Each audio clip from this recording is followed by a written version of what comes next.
Welcome to the Tiger Bomb MMA podcast. My name is Johnny. My co-host Jose. Say hi. Hola. We're going to be breaking down UFC 255, Figueiredo versus Perez, November 21st, out of the UFC Apex in Las Vegas, Nevada.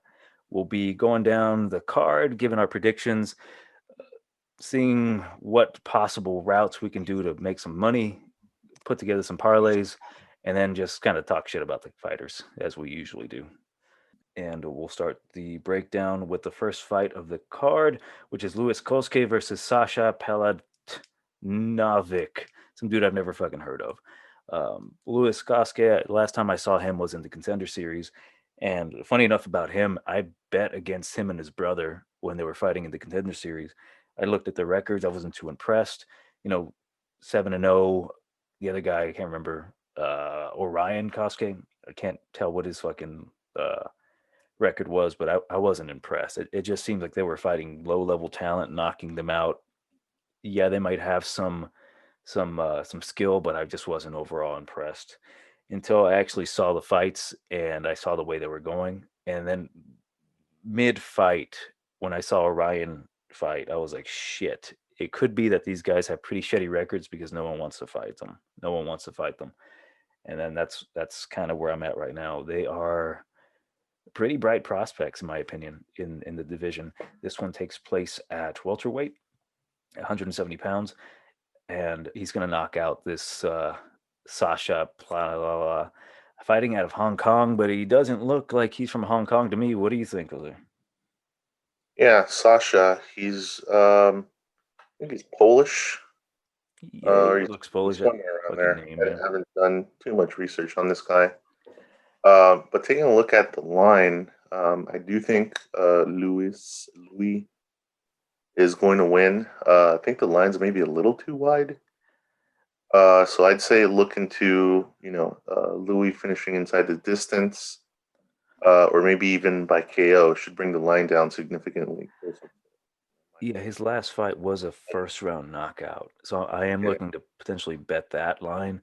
I did some digging on Sasha's previous fights, and I was incredibly underwhelmed. He has been knocked out by lesser competition, and yeah, I'm looking to just pick Kosuke round one TKO knockout, hopefully viciously.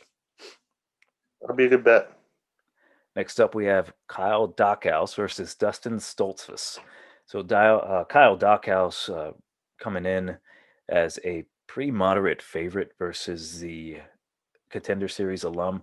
Just recently won his contract in the UFC by busting a Shogun Hua and breaking some dude's arm. I was overall pretty excited to bet this matchup based on what I've seen and the tape that I've seen. Kyle's last fight, which was a pretty close fight with guy who just Brandon Allen, I was pretty impressed. Despite him losing that fight, he had some moments in there where, although I bet Allen, I was like, son of a bitch, I'm gonna probably piss myself if this dude pulls out a submission. Luckily, Allen got out of them, but I was highly impressed with Kyle during that fight. Opposed to Dustin, not impressed at all. He was easily taken down in his last fight, and if it wasn't for that fluke arm break, I don't know if he would have won that fight. It is a win. I'm not going to discredit that, and he is a pretty dangerous dude. Like he does attack submissions, but based on from what I've seen from Kyle, I think it's going to be a pretty easy win. Potentially a submission in I'm going to say the second round, if not a an actual decision for Kyle. Probably to be safe, 29-28 Kyle. I agree. He has the potential to take it by submission. Um, I went, gone against his brother a few times, which was a big mistake because his brother isn't physically, imposing like Ngannou, but He's that a tubby tits, is what you're saying. pretty much. Yeah, But he's got skills, man. These Dalkhouse brothers, not to say Kyle is his brother, but um, they've got some skills. I wouldn't put it past them to win by submission, or at least very close decision in this case. What's pretty funny to me is that although Kyle has impressed me the most, his brother is the actual one with 2 UFC wins. So we'll see how this goes out for his little brother. Yeah, true. This could be a be Wouldn't that tricky. make I you mean, shit? I don't. The less talented brother is the more successful one. That's how it pans out sometimes. Oh man, But also, in the heavyweight division, how many monsters and beasts do you have? yeah, The heavyweight division is probably the least talented division at this point. I would say, all the way up to the all the way up to the champion. Stipe hasn't really impressed, but that's another conversation. yeah. The moment Stipe learns the English language, I'll be impressed. Yeah, And then next up in the welterweight division, we've got Hollywood Alan Joban versus Jared Night Train Gooden. Not going to waste any time. Uh, Joban's been away for a few years, 2 years to be exact. Gooden has been on a pretty good tear, 3 fight win streak, a combination of submissions and knockouts. I don't think Joban can handle the punches anymore. His chin has been tested too many times. He's up in age. His last fight was highly underwhelming against Dwight Grant, which I'm frankly surprised he didn't get knocked out by Grant. But in typical Grant fashion, he kind of didn't fire the trigger too quickly or too often, so it became a split decision. I'm gonna have to go with Gooden round one knockout. So he is an underdog right now. Tapology has him as a plus 1500 or 115, my bad. And yeah, he's got youth on his side. He's got explosiveness on his side. I'm looking to pick him possibly even as a parlay piece. I would agree. Joe Bands, he's 2-3 in his last 5 fights. He's been out for last time he fought Dwight Grant a year and 7 months ago. Lost via split decision. Not very impressed there. Mm-hmm. Ben Saunders by KO before then. That was almost 3 years ago. Not very impressed to say the least. But he lost to Nico Price by KO and Gunnar Nelson by submission before then. And then his last notable win was against Mike Perry, but that's 3 years, 10 months ago, so almost 4 years ago. Well, Uh, let's be yeah, fair to Gunnar Nelson. He technically knocked out Alan Joban, but he felt so bad that he went for the submission. yeah, Alan Joe Ben at this, in this case, has the name notoriety, but I don't think he has the skill set to beat Jared Gooden.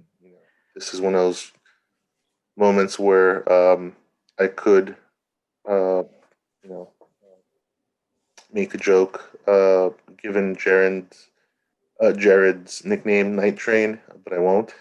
Oh, it's too easy. Um, but I think that joke would accurately describe what will happen to Joe Ban Saturday night. Let's see what happens. I will disagree with you there. I do think Joban has the skills to win the fight, right? He has an ability to win fights. He has a good style. His kicks are nice. If I remember correctly, he's a black belt or a purple belt in jiu-jitsu. Been a while since I've done any research on Alan Joban nor have thought about him. Um, had if he had a better chin, I think he'd be a better contender in the welterweight division. Then again, he's 38 years old, so it's really hard to do hypotheticals when it comes to that. But again, I think we're in agreement. I'm going to say round one. Do you think round one or what? Probably. I mean, it depends on how hard Jared comes out. If he comes out, touchy feely in the first round, maybe second round, he catches him. But if he comes out hard, yeah, I think he ends it in round one. Cool. All right. And then next up the card, we have Nicholas Fuckface Dalby versus Daniel D. Rod Rodriguez in 170-pound division. I'll start off by saying Fuckface fucked me over pretty bad in a fight versus Jesse Ronson. Jesse the Body Snatcher Ronson. And I had him in most of my parlays for that card. when they fought. And I didn't expect it to go the way it did. He gets dropped and then choked out by a lightweight. And to be fair, I've always been pretty, I don't want to say high on Jesse Ronson. I've always thought he was decent. He has a lot of split decision losses in his record when he was in the UFC his first time around. I was relatively impressed. I'm like, hey, he could have won those fights had he done a little bit more. But to lose to Jesse Ronson at 170, oh God, it just really speaks volumes about Nicholas Dalby. And he's fighting Daniel Rodriguez, who's on a fucking tear right now, right? He knocks out Tim Means multiple times and then puts him out of his misery with a guillotine, which was pretty damn heartbreaking because during that time when they were fighting, it was in Albuquerque, if I remember, and Tim Means dedicated the fight to I think someone that recently passed away. D Rod is a savage. He had none of that. He beat Gabe Green, which was, I think, a fight, if I recall, where they were supposed to fight in the regional scene. Pretty, pretty back and forth fight. Uh, Daniel Rodriguez looked really good. Then his last fight against Dwight Grant, where, dear God, probably one of the best fights I've seen this year. Back and forth. D Rod gets hurt, comes back, knocks out Dwight Grant, makes me some fucking money. I'm going Daniel Rodriguez. I want to say round one. I really do, but I think Nicholas Dalby is going to play a couple of his bullshit games, throw some shitty little kicks, try for takedowns to stifle Rodriguez. I could even see Rodriguez getting a guillotine on Dalby, but I'm going to have to go and say round two TKO Rodriguez. Yeah, I mean, I could easily see Dalby getting submitted in the first round. He didn't really show up last time, and Rodriguez, his name should be Locomotivo, because he will choo-choo his way to victory. Probably first round submission or second round TKO. Right Those on. are, I think, those are probably both good bets. But I'm pretty sure this goes inside the distance, and I think so. that will also better your odds if you are planning to bet on Rodriguez, which I think I am. I think he's going to be one of my, I don't want to say locks, but more confident picks. The only way I see Daniel Rodriguez losing is if he does a bunch of heroin the night before.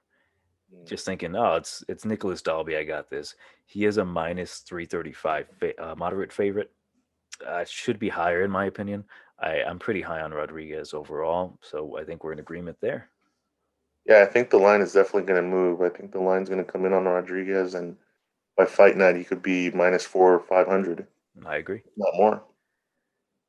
Next up, we've got the Battle of the Ladies. The Lesser Shevchenko versus the Queen of Violence. Hypothetically speaking, I've never seen it, but we've got Antonina Shevchenko versus Ariane Lipsky. This is taking place at 125 women's division. We got the Panther versus the Queen of Violence. I'm not sure, but we might differ on this one. I'll let you take it just because I want to hear your perspective first. I'm skipping this one. As far as betting is concerned, I think.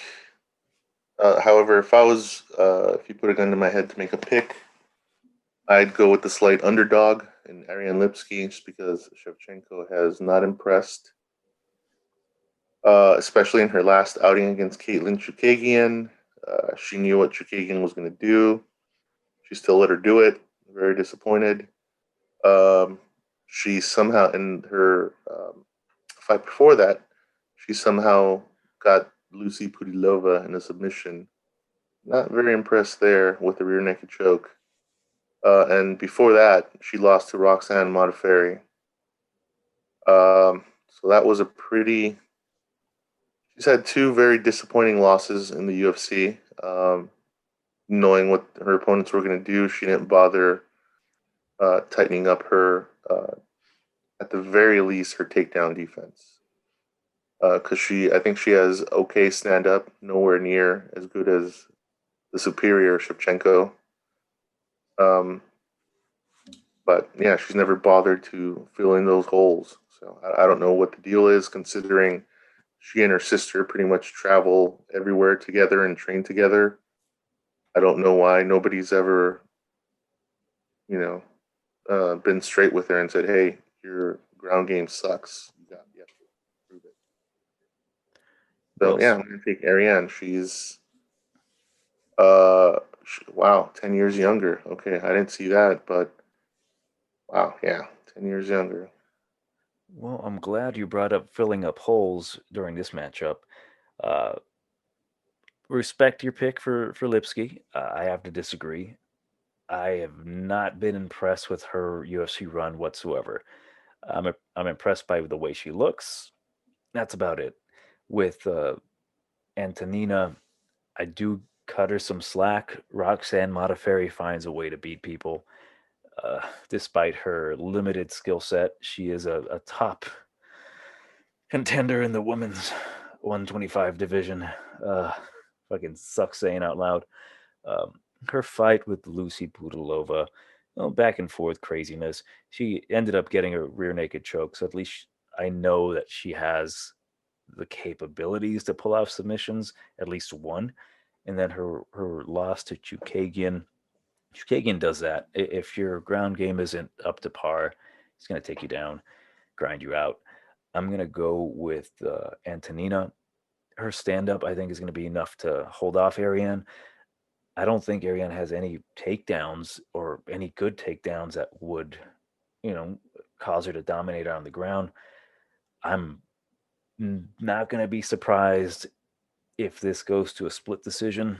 It's more than likely going to. Oh God, I'm gonna go with Antonina, but I'm with you here. I'm not gonna pick and bet on these whatsoever. Yeah, if anything, I'd say maybe the over might be tempting. You know Well, what the line is? If it's like -300 or yeah, dude, like whatsoever. the odds makers are on to people doing the over unders with women's fights. Like no matter where in the world you go, no matter what book you go, no matter what casino you go, fucking over on a women's fight, it's always gonna be like minus four fucking hundred. Yeah, this isn't. I don't think there's going to be fireworks in this fight whatsoever. So Watch it I think this surprise us and be fight of the night. It's got a possibility to do it. You know, they're both stand-up fighters, but pass. this is probably if you have Taco Bell for lunch, this is probably a restroom break fight. Well, next up, frankly, my prediction of uh, I wouldn't say fight of the night, but maybe a highlight of the night, where we have Joaquin Buckley versus Jordan Wright. We've got New Mansa versus the Beverly Hills Ninja, taking place at. It says it's 185. Yeah, it is 185. It confuses me because it's Jordan Wright's like a light heavyweight up to heavyweight, and then he's dropping down to middleweight. But we've got a pretty exciting matchup with two strikers. Jordan Wright, last time we saw him was, I believe, at heavyweight versus Ike Villanueva, where he stopped him with a cut. Looked pretty decent, you know, very flashy techniques. Also very flashy Joaquin Buckley. Last time we saw him, my opinion, greatest knockout of all time, just based on how loud I fucking screamed when I saw Impa Kasanganay on the floor. And I like Impa. I think he's a pretty cool guy, but damn, that was a fascinating knockout. And then before that, he got knocked out by Kevin Holland, but what are you gonna do? It's fucking Kevin Holland. For this fight, I see it going down a couple different ways, and I've been trying to make a decision. Smart money is on Joaquin Buckley, right? He's fast. He throws hooks. He reminds me of, for real, the MMA version of Mike Tyson. That might be a huge compliment. I might have to take that back in the near future. But at the moment, from what I've seen from him, he goes at it. He goes after you. He does everything in his power to knock you out. And we've seen Wright get knocked out. He got knocked out by Fluffy Hernandez, who's having a pretty shitty time in the UFC right now. Um, I can see this going one of two ways. I can see Buckley getting a knockout with a hook over the jab of Wright, catching him on the chin, knocking him out, making him look silly, fucking Chris Farley, all of this motherfucker. Or depending on how Wright looks, if he makes the weight and he looks in good shape and he follows a strict game plan, he is a longer fighter. he can keep Buckley at distance and try to mimic the game plan that Kevin Holland had, and then eventually try to catch him. He is very, very flashy, though. He throws spinning wheel kicks and shit like that. Those are low percentage techniques that tire you out. And from what I've seen, Joaquim doesn't get tired like that. If Jordan can keep it at distance and pick his shots right and not be an idiot, I think he can pull out a win. It's very possible that he can get a knockout, more than likely a decision, but dear God, he has to protect that chin at all time. I may not bet this line, but I got to go with what I feel, and I think Wright will get the win. I'm going to go with a decision win, 29-28. Yeah, I agree. I think there's a lot of hype right now surrounding Buckley because of his last fight, which was an impressive KO. But if you look at his, fight before that, he fought somebody, you know, in Kevin Holland, who mirrors Jordan Wright with regard to having a height and reach advantage. I don't think Jordan Wright is as skilled as Kevin Holland, but he has, somewhat the same tools. Going down to middleweight, he's going to be. I think he's going to take a little bit of his power, but being from Beverly Hills and being a ninja, I think he'll have some accuracy and hopefully some good common sense to keep his distance and not get too crazy with Kevin Holland because Kevin Holland packs that power. You mean Joaquin Buckley? I'm sorry, what did I say? You said Kevin Kevin Buckley? Holland. Oh God, Oh, if this was Kevin Holland, Jordan Wright be knocked out already. oh yeah. I'm sorry, yeah, Kevin Buckley. He has that power. Joaquin Buckley.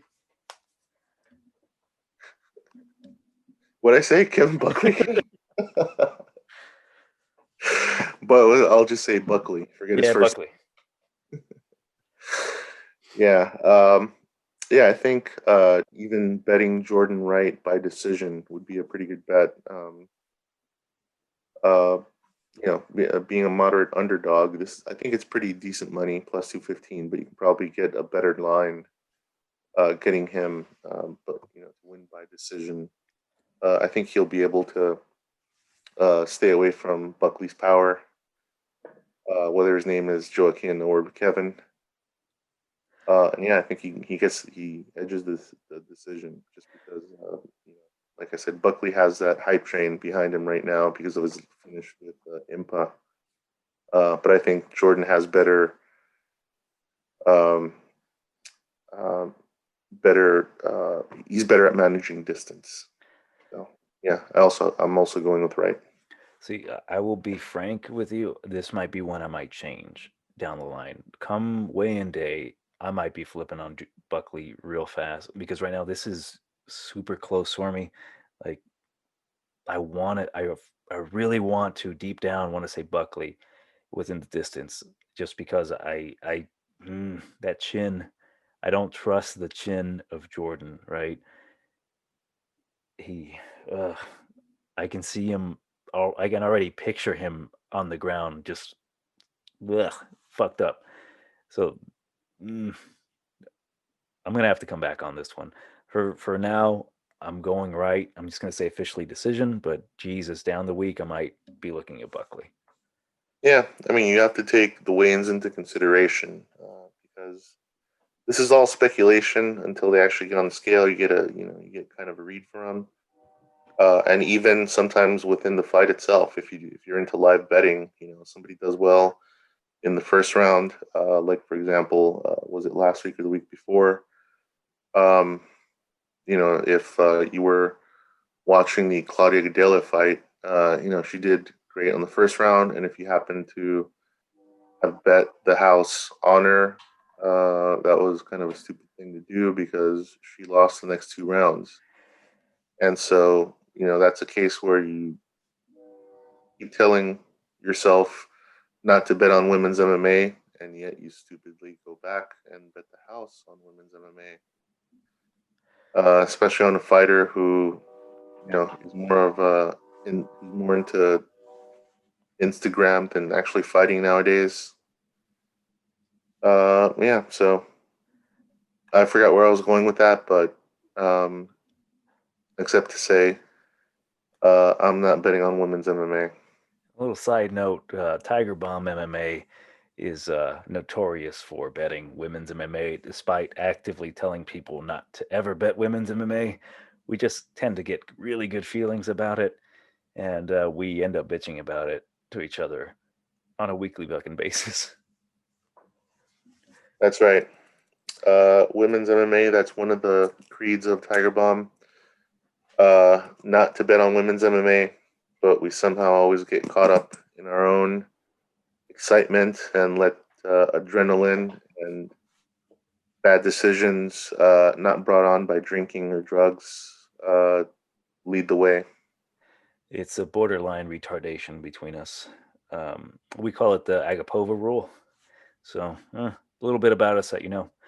But again, back to Buckley and Wright. Might want to hold off on it until you see the weigh-ins.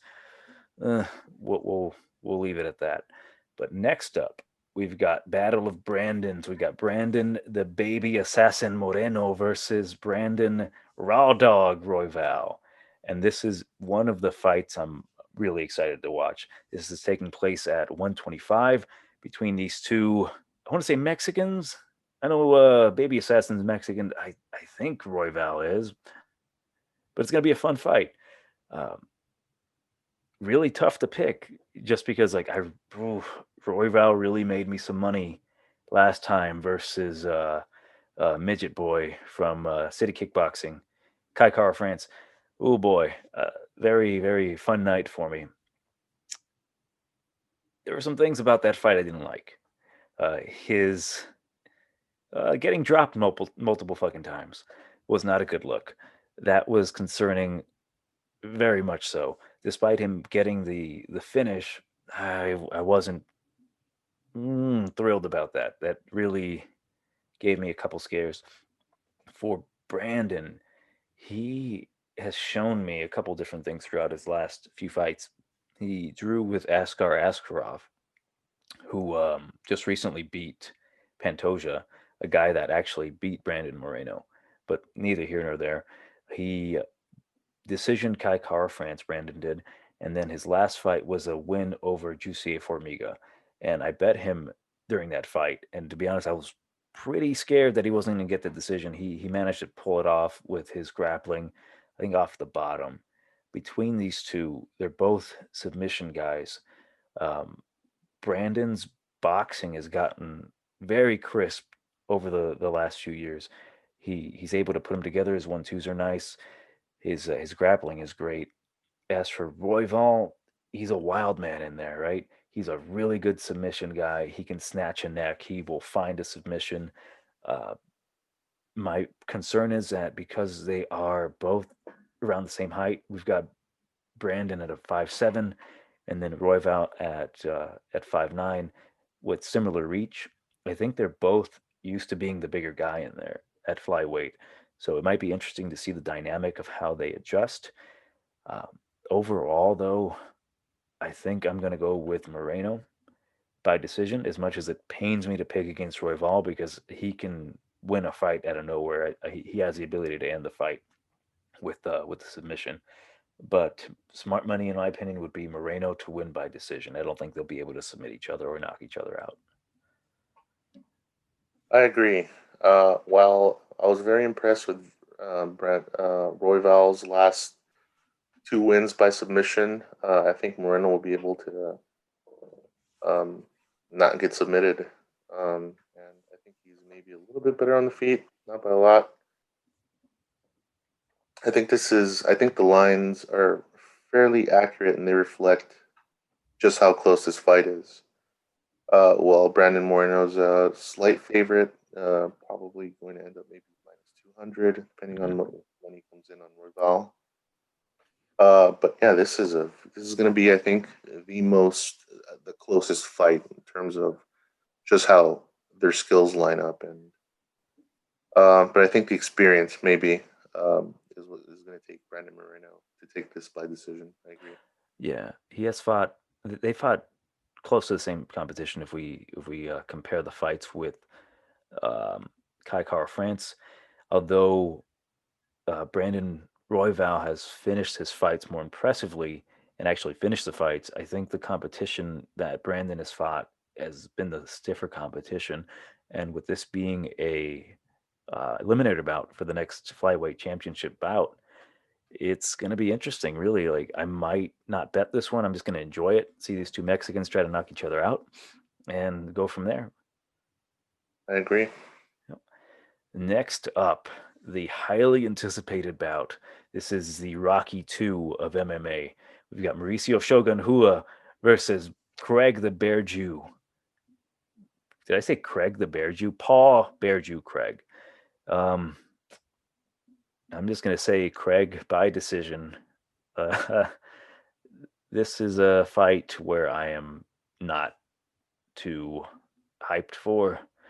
Their first fight was a joke, in my opinion. It ended in a draw. Um, Everything pointed that Mauricio was going to go in and knock out Paul Craig. He's been knocked out before, and although he has a good ground game, that is his saving grace. That Paul Craig has an excellent ground game. I just wasn't impressed by his fight with Shogun. It almost seems like he wanted to submit him and prove a point instead of trying to knock him out, because at this point it's pretty close to who has the worst chin.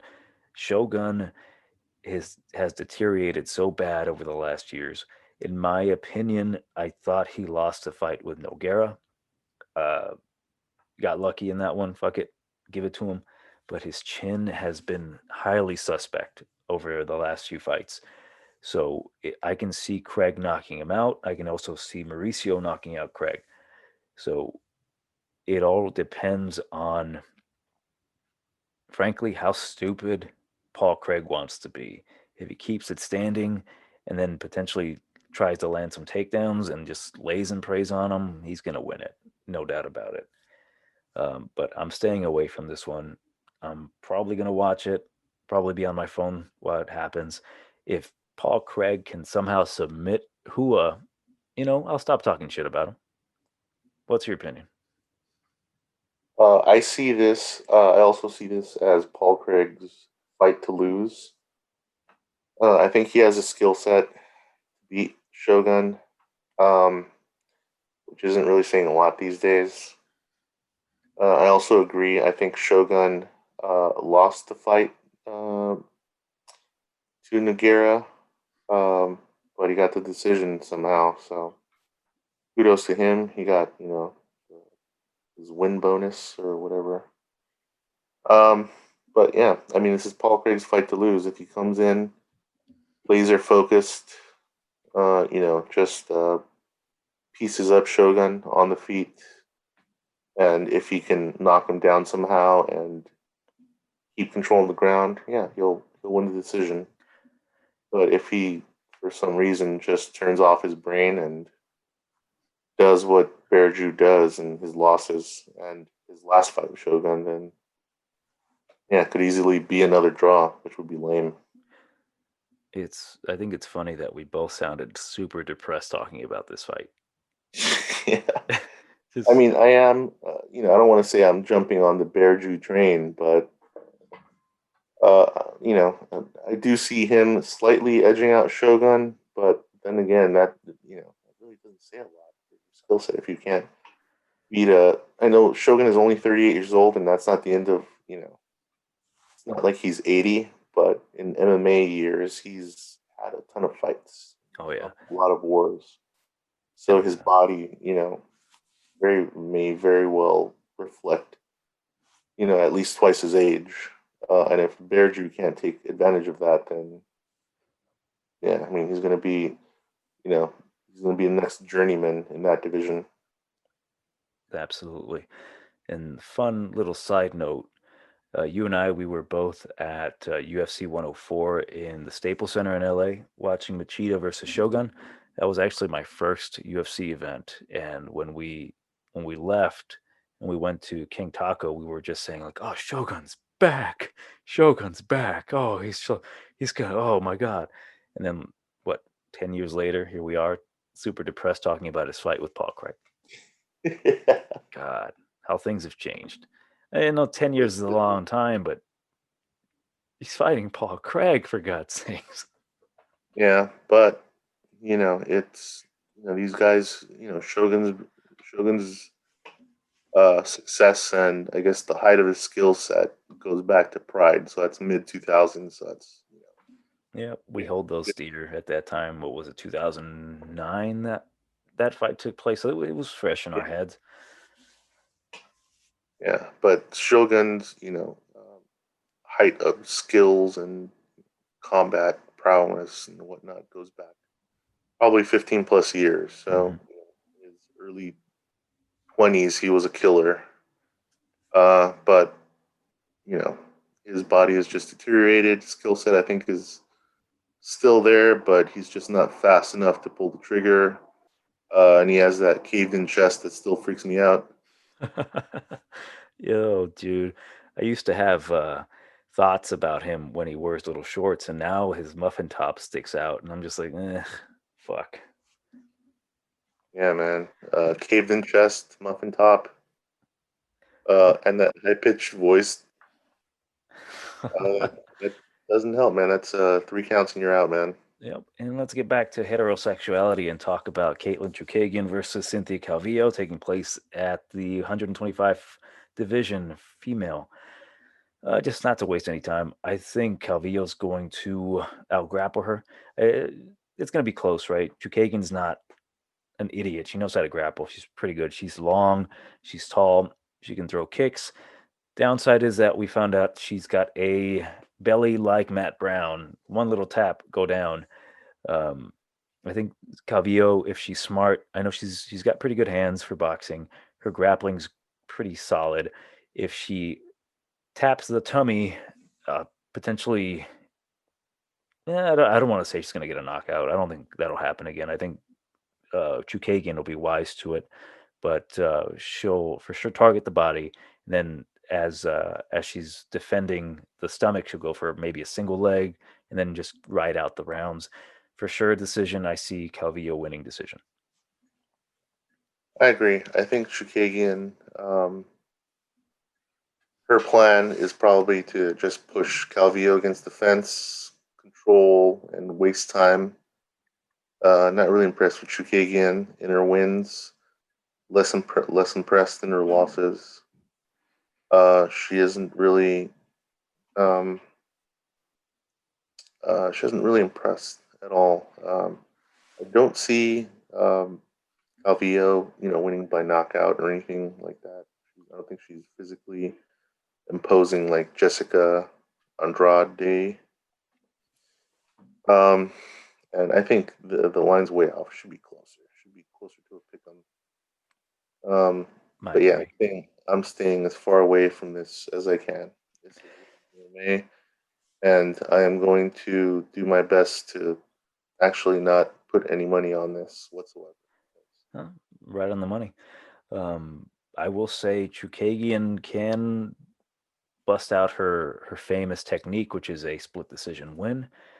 She has a way to make fights close, and it's been said before. She makes tennis noises, and that looks good and sounds good for the judges.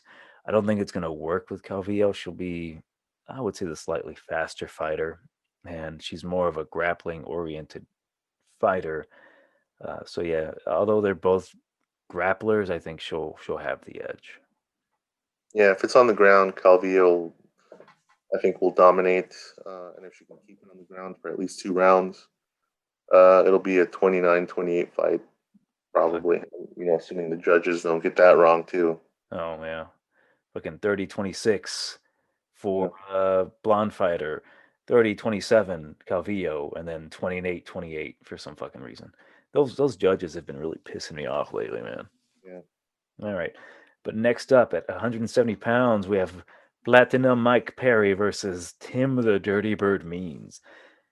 Uh, it's really the case of how long will Tim Means be beating the shit out of Mike Perry before he gets knocked out. I think I'm going to say a round and a half.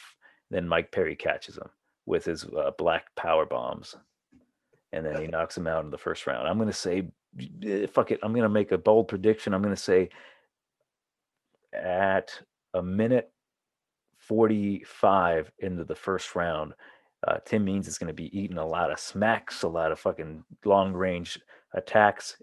Tim Means is going to get a little too close, and then he's going to get whacked by N word Mike Perry. I agree. I think, well, how I see this fight going is Mike Perry talking a lot of smack, before the fight, getting on his nerves, going out and, getting a few in the first round. Um, Mike, and then Tim Means coming back, maybe in the second round, once he gets riled up, and then maybe Mike Perry taking over the third round, if not getting. Uh, I don't know if Mike Perry is going to be able to finish him. So I foresee a Mike Perry decision, 29-28, maybe, if that. Maybe 30-27. Who knows what that looks like? But this is, in my opinion, yeah, I think the line is fairly right. It's going to be, pretty close. But I see Perry edging out Tim Means, if not straight KOing him. I don't know what kind of coaching Perry's been receiving from his now corner slash coach girlfriend. Slash baby mama. Yeah, pretty much. I don't know, So man. She's got a I don't, winning record. yeah, so I don't know what insight she's provided for this fight. So I can't really say. Well, Uh, I will say I'm pretty sure I heard rumors that she's told him to, quote, knock him out, which, always works. yeah, and I mean, if her advice and training comes through, then yeah, I mean Perry's gonna move up to, he's what, 24, ranked 24. He might move up to the 23rd slot Yeah. after this fight if he wins in an impressive fashion. And I'm doing some quick research on Tim Means' record to see if there's any consistency, to see if he's lost to black dudes, but no, I can't seem to find anything that would lead to that. And no, maybe we'll see it here. Maybe we'll see that Tim Means loses to this black guy. I keep bringing that up. I just think it's fucking hilarious. It is. I mean, if you listen to Mike Perry, I'm like, oh yeah, it's a black dude, and you see him just like, oh, it's also a black dude. Yeah, pretty much. Oh, Jesus. Then we got the co-main event, Valentina, the superior Shevchenko versus Jennifer Maya. And and I do not, I know this sounds bad, and this isn't to disrespect Jennifer Maya, but I cannot see her winning this fight at all. Like she is just being brought in here because she happened to beat Joanne Calderwood, or should I say Joanne Calderwood beat herself by being I don't know, retarded? Yeah, let's go with retarded. And, going for takedown and getting submitted. Valentina by frankly whatever she wants. I don't think it's going to be a knockout in the first round. It could potentially be either a decision or a later round knockout, right? He's going to pretty much batter Jennifer. Jennifer does have a chance, right? Everyone has a chance, especially in women's MMA. You have to remember, despite Valentina, in my opinion, being one of the best fighters in the UFC, weight, gender, whatever, she is still a woman and she can find a way to lose this fight.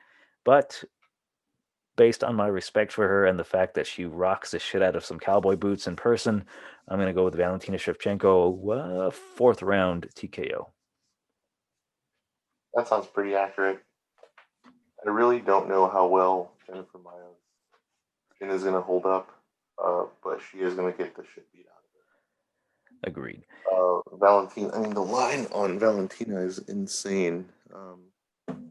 It's, what is it right now? Yeah, Minus it's over, 1300. over 1,000, and that's ridiculous. Yeah, And in past experiences,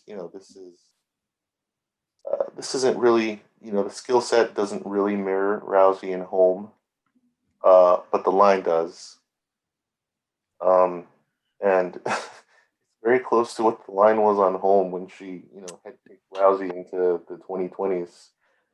It's But Jennifer Maya doesn't have that skill set. It's funny you bring that up, though, to cut you off. The first and only time I bet Ronda Rousey was against Holly Holm. I'm like, yeah, you know what? She'll take her down. I've been unimpressed by by Holly Holm, and then Holly Holm knocks her out. And I'm not gonna lie, I was happy. I was ecstatic. I loved seeing her fucking out cold on the mat. And it was worth $100 that I lost. But yeah, you hit it right there. It is Rousey home odds, but we don't have no Holly Holm and Jennifer Maya here.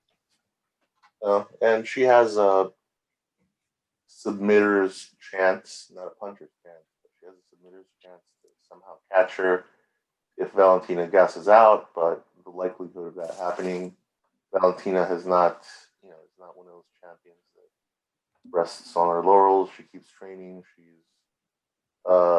as we keep referring to her as a superior Shevchenko, even though they train together, which is weird to me. I don't understand how you could not tell your sister, hey, you need to work on your shit.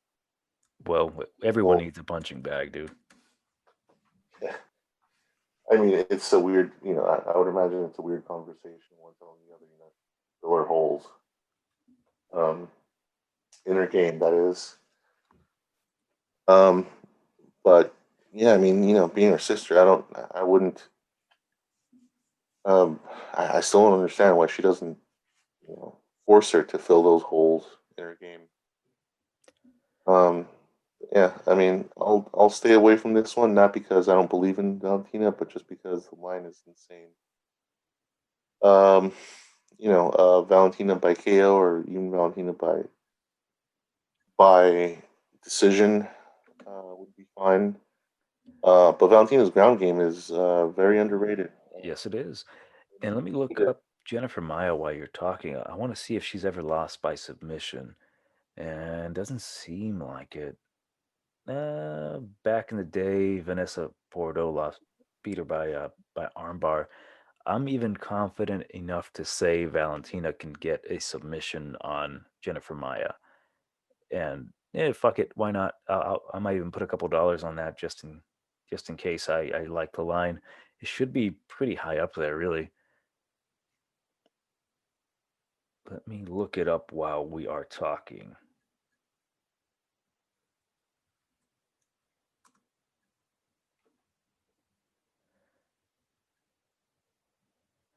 Yeah, I like those odds overall. Valentina, frankly, superior fighter, excellent everywhere, fantastic stand up.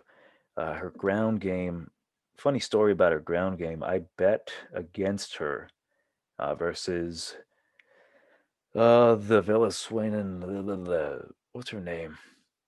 Venezuelan Vixen. I see her face. I just can't remember her fucking name. I must have blocked it out because I put money on her to beat Valentina. I was furious because I'm like, oh, how do you not beat this striker? Little did I know that Valentina Shevchenko is no longer just a striker. She's a fucking complete MMA fighter. So I stopped being pretty pissed off at Venezuelan Vixen. God damn Yeah, it, what is her Juliana fucking Pena. name? Juliana Pena. That's the one. I remember when we had a chance to meet her in Chicago, I purposely did not want to fucking see her face. Pretty much. She was pretty. Pena's always been pretty high on herself. Yeah. But no, the line's not out for that specific prop, but yeah, I'm pretty sure it's going to be pretty high, like maybe a plus. For sure, it's going to be plus money. I want to say maybe plus 2,500, just because it's not considered a likelihood. I would say maybe the knockout is more live overall, probably like a plus 600 for Shevchenko. But not to waste too much time in women's MMA. Again, Shevchenko knockout whenever. And then Yeah, she was going to win regardless, but yeah, main event of the night: Davison Dios de Guerra, War of God, Figueiredo versus Alex Perez. And as much as I want to think Perez has a chance, just fuck, even MMA math shows us that Perez is going to get knocked out. God knows when. Um, last fight or last loss, I should say, for Alex Perez was a fight versus Joseph Benavidez. He got knocked out, pretty brutal knockout in my opinion, if I remember correctly. I always tend to remember knockouts where the dudes are just like getting really fucked up, and I see CTE forming in their skulls, but I could be wrong. Um, yeah, Davison has. How can I put it? My opinion on Davison has changed within the last few fights. His win over Tim Elliott via submission had money on him, easy money. His fight with Pantoja, highly impressed. I had money on Pantoja at that time, and even though I lost, I was like, God damn, this dude is like a monster. His one loss versus Jussier Formiga was essentially grapple fuck, right? He he just got Formiga'd, and then from that fight, he was able to tighten up that gap in skill, and he's been able to just defend takedowns really well. He keeps it on the feet, kept it on the feet with Joseph Benavidez, knocked him out, and then he knocked him out again the second fight, knocked him out again during the same fight, and then decided, fuck it, I'm going to choke him out. So much so that he woke up screaming. What kind of a guy does that, especially to Joseph Benavidez? I cannot see Alex Perez winning this fight. The odds, frankly, to exaggerate, they could be higher. It could be a minus 500 for Davis and Figueredo. I I've just been super high on him ever since he submitted Benavidez. I'm like, God damn, this dude can do it all. He can strike. He's fucking lean as shit. He's got power. He's got the submissions. Alex Perez has got great wrestling and great striking. His calf kicks on the money. You know, he knocked out Jussier Formiga with those calf kicks, and the last one that he gave him was just a glancing tap to the knee, and that was enough to put him out. Which was, I'm not gonna lie, it's pretty cool. It's impressive to see that. I don't think it's gonna work for Davidson. I think eventually he's gonna catch him potentially with an uppercut while Alex is going down to try to go for a takedown. I don't see it being a good night for Alex. So I'm gonna see. I want to say knockout, but I can also see the submission. I can see him wobbling him and then going for the submission. With Davidson, he's going to be pretty hard in the future to try to pick props, either knockout or submission. I know down the line you'll see some opportunities where it might potentially go to a decision if he still is champion in say the next 4 or 5 fights. For this type of fight here, where the guy he's fighting, Alex Perez, he's a tough guy. He's not going to get put out with one shot, I don't think. Uh, but Davison, in my opinion, is the type of guy that will rock you and then say, "Fuck it, I'm going for the submission because I want it. I want to take it from you." Especially after his last fight with uh, Joseph Benavidez. You know how people say you fall in love with the striking. I think he might have fallen in love with the grappling. I think he liked the idea of taking the life out of someone's fucking lungs so much so that he might try to go for submissions in the future. But my official pick, I'm going to go Figueredo round one knockout late in the round. That's a pretty good pick. I'm also going with Figueredo. I think this guy is just a beast. He's got great striking. He's got great submission skills. And he's got great grappling. Not just the submission skills, but great transitions, great scrambles. So really, this is his fight to lose. Uh, I want to say that he's going to continue to not just you know um, do the whole thing where a guy's champion and he just trains the same thing, but where he keeps improving. I want to say I'm hoping he doesn't get that inflated ego where he thinks just by doing his standard training he's going to beat guys, but he has to keep it going. He has to keep that ego in check, and if he does, comes in shape, comes in ready to kill these guys. I think he's going to be very hard to beat for the next few years. But we'll see how he handles the little bit of fame that he's getting. Um, But yeah, I see this as Figueiredo's fight to lose. Yeah, the only way I can see him, well, for one, the first battle he has to win is in the scale. If that weight cut doesn't come correct, it's going to be a problem, really. That's one of the first signs. If he is struggling to make weight, man, those odds, in my opinion, they start going down. It becomes, say, right now to minus 315. Say he's having trouble on the scale, I'll put it near a pick 'em at that point because it's problematic, really. Like Alex Perez could potentially just avoid getting knocked out, hold him up against the cage, and just try to tire him out. A Davis and Figueiredo on point, I don't think that'll happen to him. I don't think he will allow that. But with that weight cut draining him, we've seen it. He's all muscle, man. So he has to win that battle first. Then secondly, I don't know how much further he'll go in 125. I see him moving up. I'm not sure if this fight, there's not a whole ton of contenders for him right now, other than the next matchup with either one of the Brandons. So he might have just a few more fights if he can get that Cody fight. Cody, I want to say Bellinger, Cody Garbrandt. If he can get that fight, there is some money there. But I think he'll eventually be moving up to 135. But damn, I'm excited to see it. I'm excited to see how it goes, especially the weigh-ins. See how that looks. If he's looking like shit, maybe don't put him in every single one of your parlays. Yeah, I see Benavidez also looking forward to Figueiredo moving up to 135, so he can finally get another shot at the belt at 125, and then lose to Alex Perez. That and his wife will finally start sleeping in the same bedroom with him. Maybe. Yeah. Overall, I'm excited for the fights. Really, I I will give you an idea of a quick parlay that I might be doing. Wait, is that a fact that she? I don't know, maybe. It's like you get to sleep in the bedroom once you get that belt, man. I don't know. Well, let's not go exaggerated. Like shit, that's not gonna happen. Let's just say the moment I don't know, if Davison gets tired with me, you can sleep in the same bedroom. Okay. uh, but a quick parlay, just for the fuck of it, I'm gonna go with Daniel Rodriguez, Kyle Dockhouse, and Jared Gooden to round it out. That gives me, based off of what I'm using, which is my local casino retail better, it gives me a plus 268. So I might be doing like a $20 bet on that. Hmm. I have a few fighters that I'm gonna maybe mix them into parlays. Um, I would say Shevchenko doesn't really add value, but I still might put her in Yeah, for there. the fuck of it.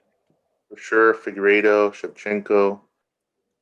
Mm, Should add Chukagian on there just for the fuck of it. um, no, if I'm gonna do women's MMA, I'm gonna do good fighters, not these up and down, win loss fighters. So I'll do Figueiredo, Shevchenko, um, Rodriguez, Dawkins, and Koskche. Koskche? Yeah, there's a debate on how it's pronounced. Louis Koshy? I'm not sure. I Yeah, think they're I'm, Native American. I'm not sure about it, but damn, that yeah, sounds I'm right. on the fence about Dockhouse. I'll have to watch the weigh-ins and maybe do a little bit more research on him. Not too high on him, and I might also include Gooden. I want to see how he looks. Oh yeah, well he's gonna look great. He's gonna look great on the weigh-ins. Yeah, I'm hoping so. But Tight, yeah, I'm really high on Rodriguez, on Koskshi, the Superior, Shevchenko, and Figueiredo for sure. brilliant. Those are our official picks for UFC 255. See how we do. Uh, like, comment, and subscribe to Tiger Bomb MMA, and that is it from us. Gracias.